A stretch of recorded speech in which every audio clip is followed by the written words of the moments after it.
جی doctor صاحبہ کتنی اہم یہ آپ کے خیال میں وزٹ تھا، کنسیڈرنگ کہ آرمی چیف کا یہ پہلا امریکہ کا دورہ تھا اور آبویسلی امریکہ پاکستان کا ایک بہت اہم ایلائی ہے؟ اس دورے سے لگتا ہے کہ امریکہ چاہتا ہے کہ وہ پاکستان سے ری انگیج کرے اور ایک ہائی لیول پہ کرے۔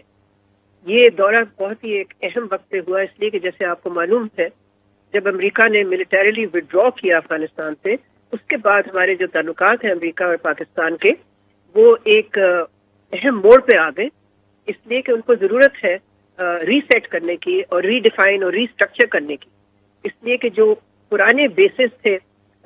جس پہ فاؤنڈیشن تھے، جس پہ کہ تعلقات مبنی تھے، وہ ظاہر ہے اب نہیں ہے۔ تو اب دیکھنا یہ ہے کہ آیا ان کے دورے سے کس قسم کے نتائج نکلیں گے، اس لیے کہ جیسے آپ کو پتہ ہے کہ امریکہ میں اب انتخابات کی طرف جا رہا ہے اور ہمیں یہ بھی نہیں معلوم کہ کیا بائیڈن جو ہے، صدر بائیڈن، کیا وہ ری الیکٹ ہو سکیں گے یا نہیں۔ تو یہ ایک انسرٹن پیریڈ ہے امریکہ میں، لیکن میرا خیال ہے کہ ایک ہائی لیول انگیجمنٹ جس طرح سے ہوئی ہے اس کا مثبت اثر پڑنا چاہیے، لیکن ابھی چیلنج بہت بڑا ہے پاکستان یو ایس ریلیشن کے لیے۔ چیلنج اس لیے ہے کہ امریکہ کا پارٹنر آف چوائس جس کو کہتے ہیں انگریزی میں، وہ ہندوستان ہے اور پاکستان کی اسٹریٹجک پرائیورٹی جو ہے وہ چین ہے۔ تو چیلنج یہ ہے کہ ان دونوں ریالٹیز کے درمیان اسپیس ڈھونڈنی ہے پاکستان یو ایس تعلقات کے لیے، اس لیے کہ یہ دو چیزیں تو گیون ہے نا، یہ تو ریالٹیز ہے، حقیقت ہے۔ ڈاکٹر صاحبہ یہ جو ہم آپ نے بھی ریسیٹ کا ذکر کیا ہے، obviously جیسے آپ نے کہا کہ اب یہ بھی کہا جا سکتا ہے کہ اب بہت عرصے سے ہم یہ ریسیٹ کی بات کر رہے ہیں، مگر ہمارے ہاں بھی حکومتیں تبدیل ہوتی رہتی ہیں، وہاں بھی ایڈمنسٹریشنز تبدیل ہوتی رہتی ہیں، تو if I can use the English expression foothold مجھے لگتا نہیں ہے جہاں سے میں دیکھ رہی ہوں کہ کوئی مل رہا ہے فار دس ریسیٹ۔ دیکھیں یہ تو پتہ چلے گا جب امریکہ میں انتخابات ہو چکے ہوں گے اور پاکستان میں بھی، اس لیے کہ ہمارے ہاں ایک الیکٹڈ گورنمنٹ کا پھر کام ہوگا to follow up and build آن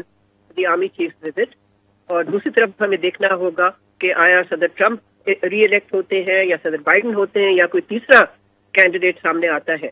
تو یہ ایک پیریڈ آف فلکس ہے تعلقات میں بھی، اور اب تک دیکھیں سیکریٹری بلنکن جو ہے، جو ان کے وزیر خارجہ ہیں، انہوں نے ایک دفعہ بھی تکلیف نہیں کی پاکستان کا دورہ کرنے کے لیے، جس سے کہ ظاہر ہے یہ میسج آتا ہے کہ بائیڈن ایڈمنسٹریشن نے پاکستان کے ساتھ تعلقات کو خاص اہمیت نہیں دی۔ ایک خاص ورکنگ لیول پہ چیزیں چلتی رہی ہیں، انگیجمنٹ یہ نہیں کہ وہ رپچر ہوا ہے، کوئی رپچر تو نہیں ہوا، لیکن اس طرح کی انگیجمنٹ نہیں ہوئی جس سے کہ یہ تعلقات واقعی، جو آپ بھی لفظ استعمال کر رہی ہیں اور میں بھی کر رہی ہوں، جس سے کہ واقعی ری سیٹ ہو سکے۔ بیکاز چیلنج یہی ہے کہ کنورجنسز ڈھونڈنی ہے نا اس وقت، بیکاز مجھے تو زیادہ تر ڈائیورجنسز نظر آ رہی ہیں، تو کنورجنسز ہے تو صحیح، لیکن ان پہ پھر ایک نئی ریلیشن شپ بنا بہت بڑا چیلنج ہے۔